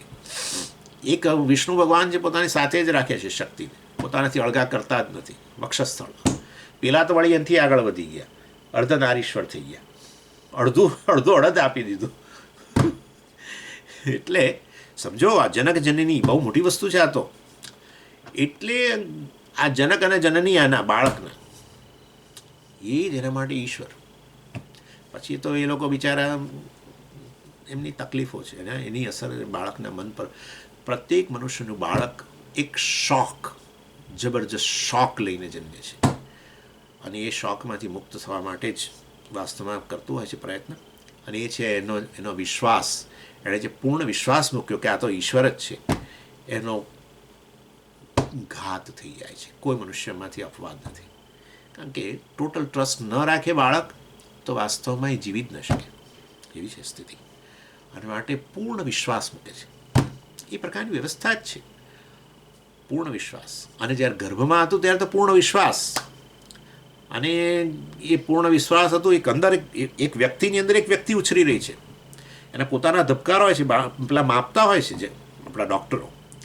એટલે એનો પાર્ટ નથી, સ્વતંત્ર વ્યક્તિ છે અંદર. પણ અંદર હતું ત્યારે એને પૂર્ણ સલામતી એ લાગતી હતી. હવે બહાર આવ્યું ને નાળ કાપી નાખી, અને હવે એ પૂર્ણ સલામતી માટે મા બાપ તરફ જ હજુ નજર કરે છે. પરંતુ પરિસ્થિતિઓ તો મળે છે જોવા કે જેની અંદર મા બાપ જે છે બિચારા ક્યાં તો ઝઘડે, ક્યાં તો કશુંક આવે ને પેલી માં ચીસ પાડે, પછી માં કશુંક આવે તો પિતાએ ચીસ પાડે, બને વીછી નીકળે તો પિતાએ ચીસ પાડે, અને પેલો વંદો નીકળે તો માં ચીસ પાડે. વંદો નીકળે બાબા પેલા એને બોલાવે, તમે જરા જુઓ ને કાઢો ને બહાર. વીછી નીકળે તો પેલો પછી પિતા બહાર પેલા સિક્યોરિટી માણસને બોલાવે. આ બાળક જુએ છે, બધું ઓબ્ઝર્વ કરે છે, કારણ કે એણે તો પૂર્ણ વિશ્વાસ મૂક્યો કે આ તો મારા માટે આ બધા લોકો તો ઓલમાઇટી છે, ઓલમાઇટી ઓલ નોઈંગ છે, અને આ લોકો વિશ્વાસનો ઘાત. અને પાછા ઝઘડે ખરા. ઝઘડે ત્યારે બાળકને એમ જ થાય કે આ લોકોના તો પોતપોતાના કોઈ કારણોસર ઝઘડતા જ નથી. એ લોકો ઝઘડે છે ખરેખર મારા માટે થઈને, હું એના માટે નિમિત્ત બન્યો છું. બાળક પોતાને બ્લેમ કરતું હોય છે. એટલે નાનપણથી જ એક વ્યક્તિ જે છે આ પ્રકારની ભાવના લઈને જ જન્મે છે. આ બધું અને જ અનકોન્શિયસ કહેવાય. એનીવે, અને જીવનમાં એની જે શોધ છે વાસ્તવમાં એ ત્યારે જ પૂરી થાય ત્યારે વાસ્તવમાં જાણે કે આ જનક જનની ઈશ્વર જે છે એનાથી હું સતત કનેક્ટેડ છું, સિક્યોર છું, વગેરે વગેરે. એ અત્યારે ચર્ચાઓ નથી કરતો, પરંતુ કહેવાનો આશય એ છે કે આ મા બાપ એ પોતે શ્રેષ્ઠ છે એવું જ્યારે કોઈ જોઈ રહ્યું હોય ત્યારે એટલીસ્ટ વલણ તો એવું હોવું જોઈએ કે જેથી કરીને બાળકમાં આ પ્રકારનો એને આનો વિશ્વાસઘાત ન થાય. ચાલો, એટલે મા બાપ પહેલાં, પછી ગુરુ, કારણ બાળક જાય છે પછી શાળાઓમાં જાય, ટીચર એનાથી આગળ વધે, એટલે પહેલાં માં બહુ નાનો હોય ત્યારે, પછી પિતા, પછી ગુરુ. ત્યારે ગુરુ પણ શિક્ષણ આપે એ દરમિયાન એમણે બાળકો કેવો વિશ્વાસ મૂકતા હોય છે. ના, મારા ટીચરે કહ્યું છે એમ કે, કાલી ગયેલી ભાષામાં કે મા બાપ કશું કે આમ કેમ નહીં, no my teacher has told me this, આવું કરતા હોય છે બાળકો. અને એ ટીચર પછી કંઈક તમાચો લગાવી દે, ગુસ્સો કરે, આ કરે તે કરે, બાળકોને બહુ એટલી બધી ખરાબ શિક્ષાઓ કરે. ત્યારે એ બાળકના મનમાં જે પેલો વિશ્વાસ હતો એના પ્રત્યેનો એમાં ચલન થઈ જતું હોય છે. એનીવે, એટલે આને ચોથું જે છે એ જે શાસક હોય, શાસકની અસર બધા પર પડે છે. ત્યારે સ્વામીઓ પર પડે છે ને, કોણ જીતે છે ભાઈ, કોણ શાસક બને છે એ અહીંયા બેસીને જોતો હોઉં છું, કોણ બને છે ભાઈ, બને છે કે નહીં બને, કે પેલા બીજા બધા જે હોય તે. પરંતુ એટલે શાસક જે કરે, જે બોલે, એની અસર પણ દેશના લોકો પર પડતી હોય છે. એટલે આ ચાર શ્રેષ્ઠ લોકો છે, એટલે એ લોકોએ હંમેશા એવી રીતે વ્યવહાર કરવો કે જેથી કરીને બીજાઓ પર સારી છાપ પડે. એ ભગવાને અહીંયા જ્ઞાનીને સલાહ આપી પણ કે ભાઈ તારે કર્મ વગેરે કરવા જોઈએ. ન બુદ્ધિભેદમ જનયેત અજ્ઞાનામ કર્મસંગીનામ જોશયેત સર્વકર્માણી વિદ્વાનયુક્ત સમાચરણ. વિદ્વાન જ્ઞાનીએ સમાચરણ, સારી રીતે આચરણ, બધા જ ધર્મ વગેરેનું ધર્મથી પર થઈ ગયો તો ભલે થઈ ગયો, પરંતુ હવે એને નવિધિનો કો વિધિ કો નિષેધ નિસ્ત્રય ગુણ્ય પથી વિચરતામ કો વિધિ કો નિષેધ. એને વળી વિધિ નિષેધ શું, એને વળી ધર્મ શું? જેણે આત્માને જાણ્યો, આત્મા ધર્મથી પર છે, હું આત્મા છું કહેનારો અને એ સ્પષ્ટ સમજ ધરાવનારને વળી ધર્મ શું ને અધર્મ શું? અધર્મ તો જે કરતા ભોગતા છે એને માટે છે, પુણ્ય પાપ વાળો પોતાને માને છે એને માટે છે. પણ આને તો એ અજ્ઞાનમાંથી જ મુક્ત બની ગયેલો છે ને, માટે વાસ્તવમાં એના માટે નથી. છતાંય સમાચરણ, સારી રીતે યુક્ત, સારી રીતે એણે આ બધા કર્મોમાં જોડાઈ જવું જોઈએ. જ્ઞાનીએ અધર્મને અનુરૂપ ધર્મ કાર્યો હોય એમાં જોડાઈ જવું. કેમ? વાસ્તવમાં ન બુદ્ધિભેદમ જનયેત અજ્ઞાનામ કર્મસંગીનામ. અજ્ઞાની છે ને જેને કર્મ માટે સંગ છે એનામાં બુદ્ધિભેદ ઉત્પન્ન ન કરવો જોઈએ. અરે ધર્મથી પર છે આત્મા, આ બધું તો છોડી દેવું જોઈએ. આ બધી પૂજાઓ ફેંકી દેવું જોઈએ, દેવલાઓ ફેંકી દેવું, આમ કરો તેમ કરો, આવું ના કરવું જોઈએ. જોશયેત સર્વકર્માણી જોશયેત, એમને જોતરો આપણે જોતરો શબ્દ માટે છે આ જોશયેત, સર્વકર્મમાં એમને જોતરો. એટલે મતલબ જે કર્મો દ્વારા એ વ્યક્તિઓના જીવનમાં શુદ્ધિ આવશે, એવો કર્મયોગ વગેરેની અંદર કર્મયોગની ચર્ચા ચાલે છે ને, એ કર્મયોગને એની અંદર એમને પ્રવૃત્ત કરો. કેવી રીતે કરશો? બોલીને નહીં, તમે કરીને. Audio visual effect. હા, ઓડિયો વિઝ્યુઅલ ઇફેક્ટ. બોલવાથી કંઈ ફાયદો ન થાય. તો એ અમને લોકોને કહે છે ને, સ્વામી તમે બોલો એક વસ્તુ જ પણ તો કરો છો કે જુદું, અમને કેવી રીતે વિશ્વાસ બેસે? એવું જ હોય. એટલે કદી એ તો આપણે જે કરીએ એની એ વધારે મોટું ટીચિંગ છે. અને હંમેશા ગાંધીજી હંમેશા કહેતા કે મારું જીવન જે છે એ આવી ખુલ્લું પુસ્તક છે, મારું જીવન ખુલ્લું પુસ્તક છે. એટલે મતલબ કે હું જે તમને કહું એ વાંચવું હોય તો મારા જીવનમાં જ જુઓ, આવું કહેતા. ક્યારેક બહુ નમ્ર હતા, એટલે એ કંઈમાં કે અભિમાન વગેરે નહોતું, પરંતુ આવું સ્પષ્ટ. અને એમનું જીવન આપણે જાણીએ જ છે, ખુલ્લી કિતાબ જેવું છે. તો એટલા જે વસ્તુ એ મૂલ્યોની વાત કરતા હોય તે મૂલ્યો એમના જીવનની અંદર પૂરેપૂરા જોવા મળે. આ થયું 20-29, અને પછી 30-35ની અંદર ભગવાને આખો કર્મયોગનો સાર આપી દીધો. અને એમાં 30મો શ્લોક એક ખાસ યાદ રાખવા જેવું છે. એમાં ભગવાને 5 કર્મયોગના તબક્કાઓનું વર્ણન કરી દીધું. હું તમને જલ્દી આ ક્લાસ પૂરો થાય પહેલાં કહી દઉં. એ શ્લોક છે, મયી સર્વાણી કર્માણી સંન્યસ્ય અધ્યાત્મ ચેતસા નિરાશી નિર્મમો ભૂત્વા યુદ્ધસ્વ વિગત જ્વર. પહેલું 5 તબક્કા છે. પહેલાં ભગવાન કહ્યું શું છે? અધ્યાત્મ ચેતસા. ચેતસ એટલે અંતઃકરણ. અંતઃકરણમાં અધ્યાત્મ છે. અંતઃકરણમાં અધ્યાત્મ છે એટલે શું? અંતઃકરણની અંદર આત્મા કે મોક્ષ જીવનનું ધ્યેય છે. પહેલો તબક્કો. કર્મયોગીના જીવનમાં આટલી તો સ્પષ્ટતા છે કે હું જે ઈચ્છું છું જીવનમાં એ છે મોક્ષ, અર્થાત આત્મજ્ઞાન ઈચ્છું છું. એના માટે જ આ કર્મયોગ છે, શુદ્ધિ વગેરે માટે, અધિકારીત્વ માટે.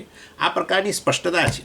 એમને કર્મયોગી બને કોઈ, પરંતુ એ કર્મયોગ અને જ્ઞાનયોગ બંને એક જ વસ્તુ માટે છે. આપણે જોઈ ગયા.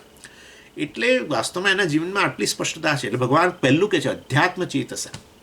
એના જીવનની અંદર પહેલું તો પ્રાઇમરી ગોલ જે છે એ આ પ્રકારનો મોક્ષ એના જીવનનું પ્રાઇમરી ધ્યેય છે. આ એક વસ્તુ નક્કી છે. અને પછી બીજું છે મયી સર્વાણી કર્માણી સંન્યસ્ય. મયી મારામાં, ભગવાન કહે છે મારામાં સર્વાણી કર્માણી, સર્વ કર્મોનો સંન્યાસ કરીને, અર્પણ કરીને. મારામાં સર્વ કર્મોનો સંન્યાસ, અર્થાત હવે જે કંઈ કર્મ કરવું, પહેલાં તો આ તારા જીવનનું ધ્યેય આ મોક્ષ છે એ નક્કી છે આ કર્મયોગનો, એ પહેલો તબક્કો.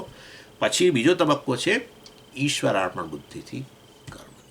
ઈશ્વરાર્પણ બુદ્ધિથી કર્મ એટલે મેં તમને કહ્યું ઈશ્વરને અર્પણ એટલે વાસ્તવની અંદર કંઈ રોજ સવારે ઉઠીને હાથમાં જળ લઈને આવું બધો સંકલ્પ કરવાની જરૂર નથી. કરે જ છે લોકો વાસ્તવમાં, પરંતુ એવી જરૂર નથી કે હું આજે જે કરીશ એ ભગવાનને અર્પણ કરું છું. એવું કશું કરવાની જરૂર નથી. અહીંયા જ બુદ્ધિમાં જ રહેલું છે કે આ જગતમાં હું જે પણ કરીશ, આ જગત જ ઈશ્વર છે, અને માટે વાસ્તવની અંદર જે કંઈ કરીશ એ ખરેખર ઈશ્વરને જ અર્પણ થવાનું છે. અને આ રીતે એટલે જે પણ કરવું એ ઈશ્વરને અર્પણ કરવાનું, તો પછી અમારે ગમાણ ના લાવવા જોઈએ. એને ગમે કરવાનું છે ને મને ગમે નહીં, એવું થઈ ગયું ને ચોખ્ખો અર્થ હતો. જેને અર્પણ કરવાનું હોય એને ગમવું જોઈએ ને. મારા ગમાણે અનુરૂપ કરવાનું હતું તો પછી મને જ અર્પણ થઈ રહ્યું છે ને, બીજા કોને અર્પણ થઈ રહ્યું છે? એટલે પ્લેઝન્ટ ડ્યુટીઝ અને અનપ્લેઝન્ટ ડ્યુટીઝ પણ સ્વામીજી આવું હોય છે, આવું જ હોય છે.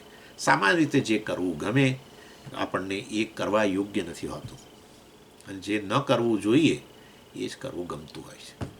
આ બહુ જ કોમન છે, બહુ જ કોમન છે. જો આપણા દિવસની બધી પ્રવૃત્તિઓ જોશો તો તમને સમજાઈ જશે કે વાસ્તવની અંદર ઘણીવાર આપણે જે વસ્તુનો ભોગ આપી દેતા હોઈએ છીએ, જે નથી કરવા માગતા, એ ખરેખર કરવા યોગ્ય હોય છે.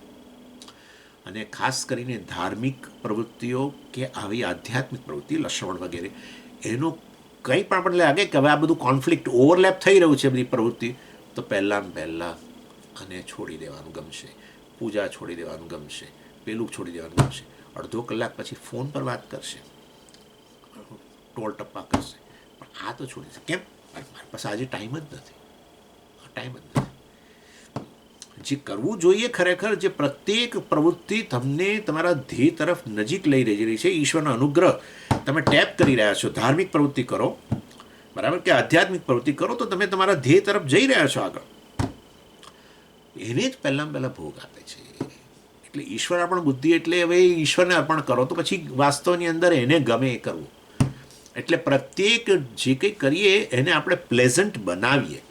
પ્લેઝન્ટ જે છે, મને ગમે છે એવું કરું નહીં, પ્રત્યેક કરવા યોગ્ય કરવું જોઈએ. જે તે પરિસ્થિતિની અંદર મને કરવું ગમે નહીં, કરવું જોઈએ એ વસ્તુ હું ગમાડું. એનું નામ ઈશ્વર અર્પણ બુદ્ધિ. આ રીતે એને કહી શકીએ આપણે. ત્રીજું, નિરાશી એટલે શું? નિરાશ બની જાઓ એટલે શું? નિરાશ થઈ જાઓ. કોઈ કર્મયોગી નિરાશ, કારણ કે સ્વામીજી બધું હવે તો છેવટે તમે કહો છો કર્મફળ તો ઈશ્વર જ આપવાનો છે. એટલે હવે વાસ્તવમાં પછી હવે જે હવે તો મારે બધી પરિસ્થિતિ માટે તૈયાર રહીશું. તો હવે જે કરવા, કારણ કે તમે કહો બધું તો આપણા હાથમાં છે જ નહીં, કર્મફળ તો કર્મણી એવ તવ અધિકાર હે. બીજા અધ્યાયમાં ભગવાને જરા જુદી રીતે કર્મણી એવ તવ અધિકાર, કર્મમાં તારો અધિકાર છે, માં ફલે શું, કર્મફળ માટે નહીં, માટે કોઈ પ્રકારની આશા ના રાખીશ, નિરાશી થઈ જા. ભગવાને ફરી કહ્યું આશા વગરનો થઈ જા, નિરાશા, તારા જીવનમાં નિરાશાને સ્થાન આપી દે, કોઈ પ્રકારની અપેક્ષા ના રાખીશ.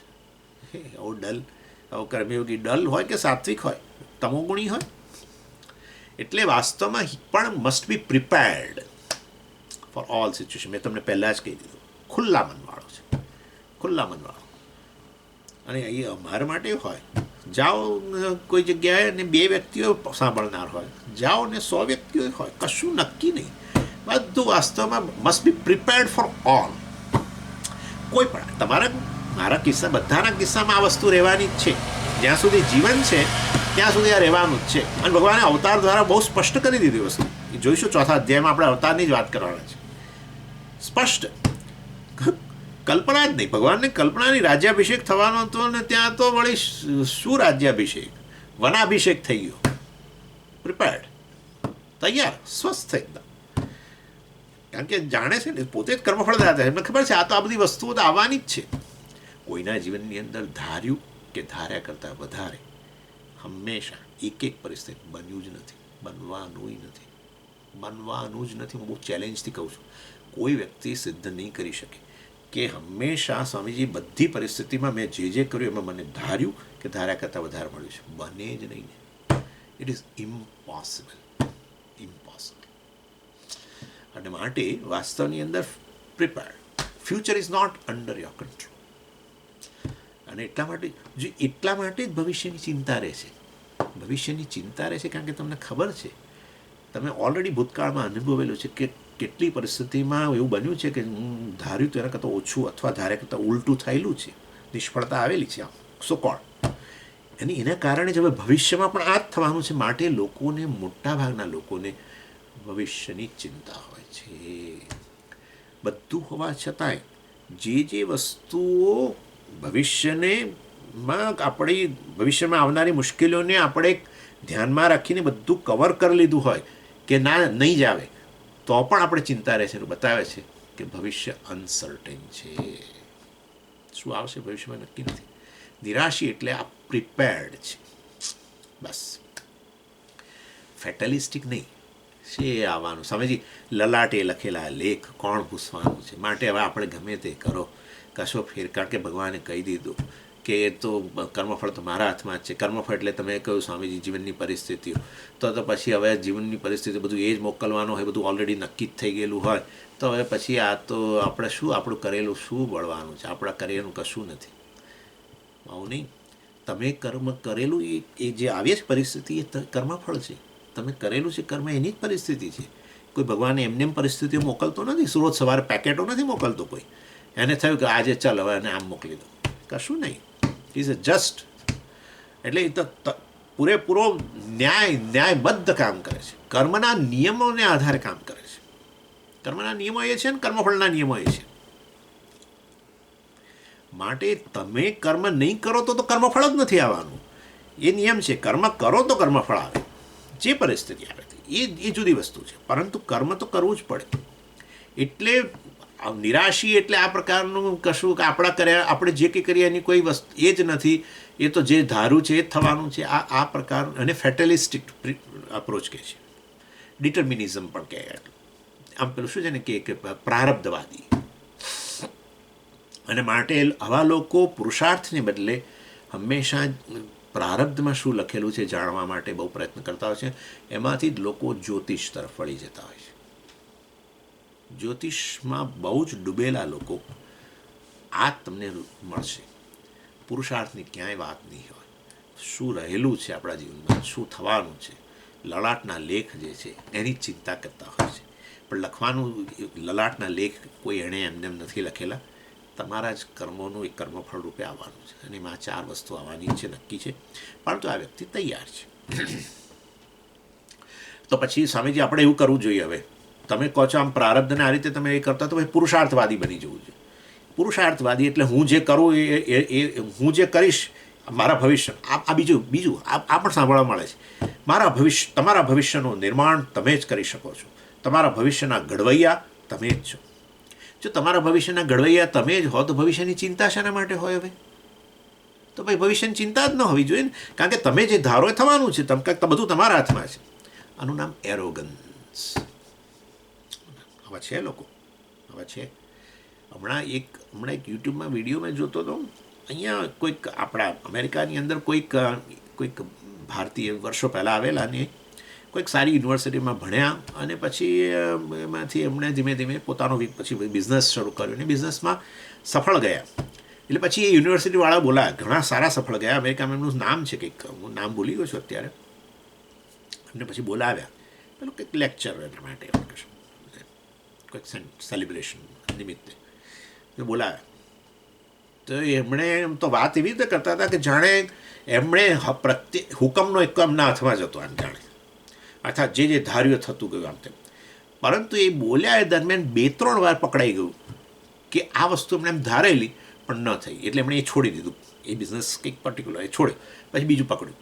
એટલે એનો અર્થ એવો થયો કે બધી પરિસ્થિતિઓ તમારા હાથમાં જ નથી જ. એ 1-2 જગ્યાએ બોલી ગયા.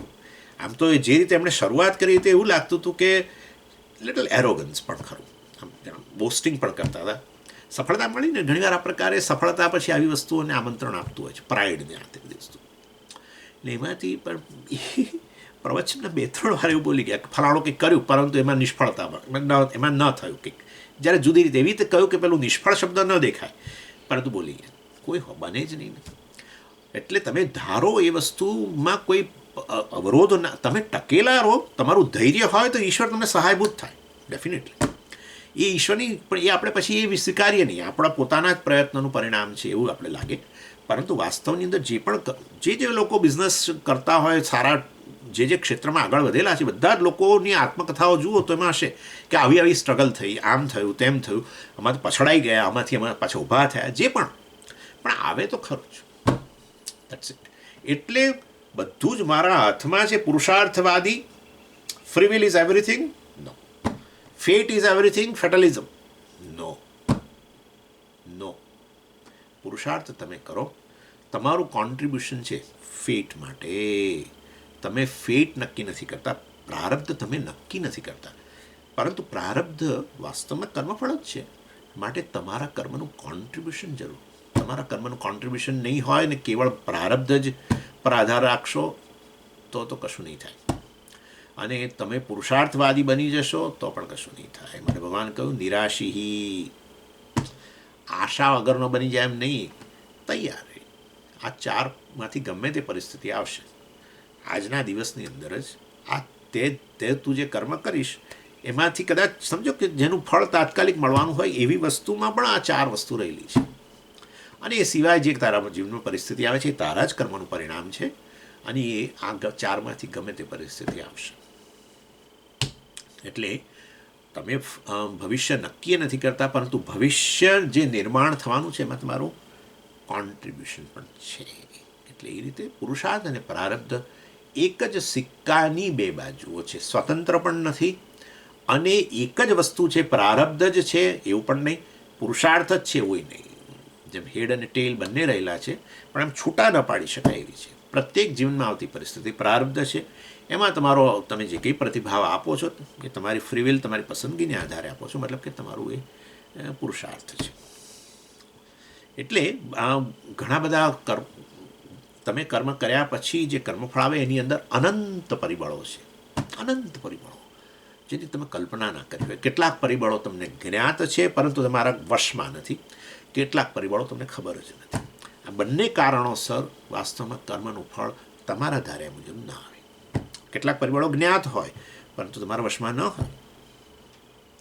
તમે આપણે તો ચાઇનાને ઘણીવાર મનાવવાનો પ્રયત્ન કરીએ ને પેલી શિખર મંત્રાણો થાય ને પેલા આપણા ફોરેન મિનિસ્ટર ત્યાં જાય ને પેલા અમને અહીં બોલાવે ને અહીંયા આ મિટિંગો થાય ને તે મિટિંગો થાય, બધું કરો.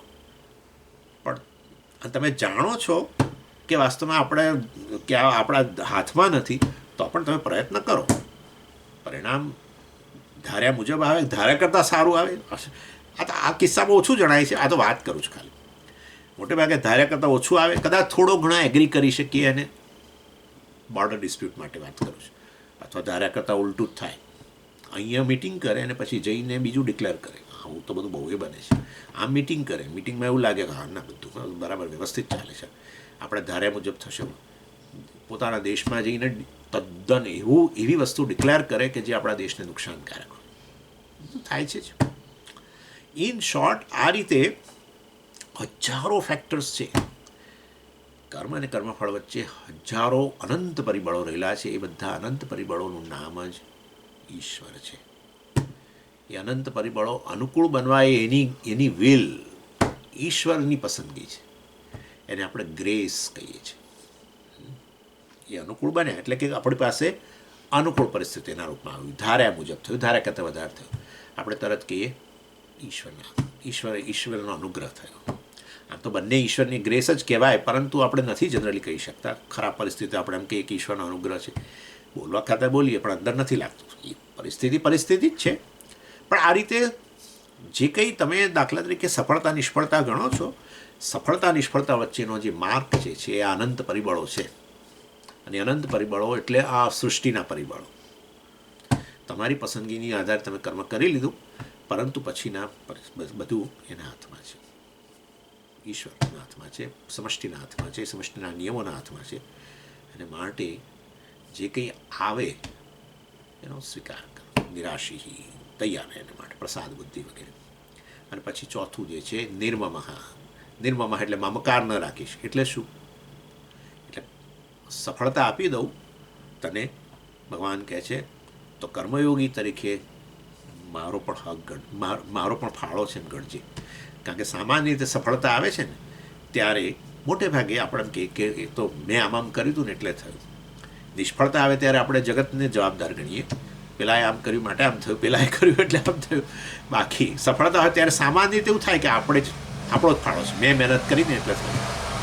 ભગવાન કહે છે નિર્મમઃ, મમકાર ન લાવીશ, મારો પણ અનુગ્રહ છે એની નોંધ લેજે. અને મારો અનુગ્રહ છે એવું ના બોલ્યા કરીશ. હવે તો બધું ભગવાને જ કર્યું, મારું તો કશું છે જ નહીં. આ પ્રકારની ખોટી હ્યુમિલિટી ના રાખીશ. આ ઘણી વાર આપણે આવું કરતા હોઈએ છીએ, સફળતા આવે ને ત્યારે ના નહીં તો બધું ભગવાને જ આપ્યું, મેં તો કશું કર્યું. એ તે કશું કર્યું જ ના હોત તો કે ભગવાન થોડું એમને પેકેટ આપે. એટલે કે હા ભાઈ મેં પ્રયત્ન કરેલો, એના માટે મેં મહેનત કરેલી, પરંતુ ઈશ્વરે એને અનુકૂળ બનાવી અને અનુરૂપ ભગવાને પણ પ્રતિસાદ આપ્યો વગેરે. એમ કરીને બંને વલણની અંદર અતિશય નમ્રતા પણ નહીં. એ નમ્રતા એ અહંકારનું કારણ છે.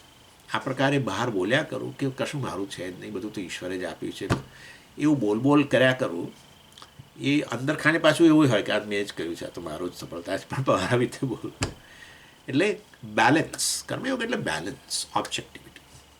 જરૂર તારો પણ ફાળો છે, તારો કર્મ છે, કર્યું છે માટે જ કર્મફળ રૂપે આવ્યું છે, તારો ફાળો છે અને ઈશ્વરનો પણ ફાળો છે. એ નિર્મમઃ વગેરે. અને છેલ્લે તો વિગત જ જ્વરઃ. બસ હવે આવું વલણ હોય તો પછી મનમાં તાવ ના આવે, જ્વર ના આવે. મનમાં તાવ ના આવે એટલે મન અસ્વસ્થ ના હોય. સાચું, મેં તમને ઓલરેડી કહી દીધું, આ બધો તાવ છે, સ્ટ્રેસ, એન્ઝાયટી, આ બધી વસ્તુ તાવ. મનનો તાવ ઘણીવાર અમુક હદથી વધી જાય ને ત્યારે શરીરમાં તાવ આવે, શરીર અસ્વસ્થ જણાય. આપણા ચહેરા પરથી લોકો કહી દે, હા સમજી આજ કંઈક તમને તકલીફ લાગે છે, તમે બરાબર તમારા મૂડ નથી, બધા અભિવ્યક્ત થાય. વિગત જ્વર, વિગત જ્વર યસ્માત સહ વિગત જ્વર. પાંચમો તબક્કો તો વાસ્તવમાં આ બધાનું પરિણામે એનું મન સ્વસ્થ બની ગયું છે. તૈયારી જે પણ આવશે જીવનમાં એનો સ્વીકાર કરવાની તૈયારી, અને સાથે સાથે પોતાનો પણ પુરુષાર્થ છે, પોતે પણ કોન્ટ્રીબ્યુટ કરેલું છે એ વસ્તુની પણ નોંધ, અને વગેરે વગેરે. જીવનનું ધ્યેય નક્કી છે, ઈશ્વરને અર્પણ કરી રહેવાની ભાવના છે, જે કંઈ કરવું જોઈએ કર્તવ્યની અંદર ગમો નથી લાવતો વગેરે વગેરે. નેચરલી મન સ્વસ્થ જ બની જાય. એટલે તે 5 તબક્કા ભગવાને વાત કરી. ઓમ પૂર્ણમદ પૂર્ણમિદમ પૂર્ણાત પૂર્ણમુદચ્યતે પૂર્ણસ્ય પૂર્ણમાદાય પૂર્ણમેવાવશિષ્યતે. ઓમ શાંતિ શાંતિ શાંતિ. હરિ ઓમ શ્રી ગુરુભ્યો નમઃ. હરિ ઓમ.